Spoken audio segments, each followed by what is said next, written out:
Hello dear listeners, as we explore this driving question throughout the video, please know that this character represents US citizens as a whole, and that this character represents the US government/military. Thank you for watching, and please enjoy the show.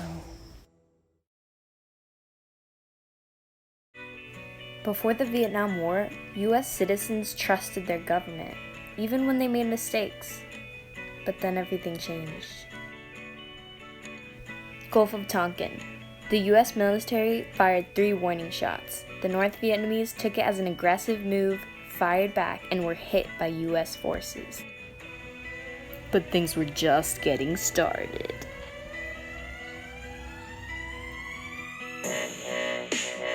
After the second conflict, President Johnson decided to increase U.S. involvement. Merrick eventually shared that it had been a complete misunderstanding that had really been due to weather problems.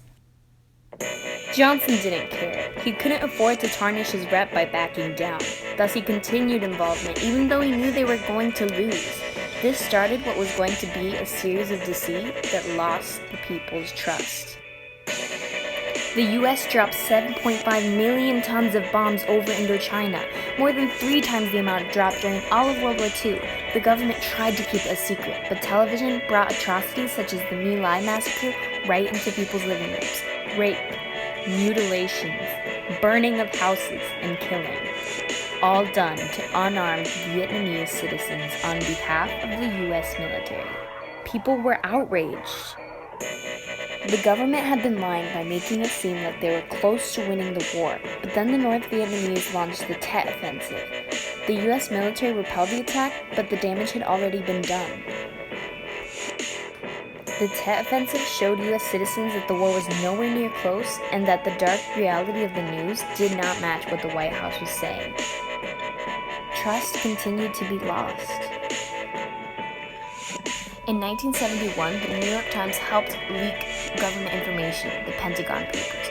Not only did this expose how much the government had backed corrupt leaders, stopped democratic votes, and lied about the reality that they had been losing the war for so long, it started a debate over who should control the media.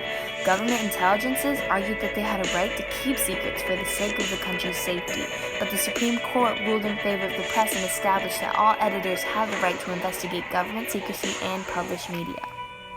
Here's a basic summary of the 4 events that we saw today. 1. The Gulf of Tonkin incident shows how the government lied to its people from the start. 2. The violence of the My Lai massacre turned citizens against U.S. involvement. 3. The Tet Offensive revealed empty promises and made people lose faith in the government. 4. The Pentagon Papers exposed this shady activity and defended the media's right to try to uncover these secrets. To answer the question at the beginning, their relationship became just like the title of this song, radioactive. US citizens no longer trusted the government like they had before. In the end, the horrors and the lies involved in the Vietnam War taught people to be skeptical and to not believe everything the government said. This stands true even now.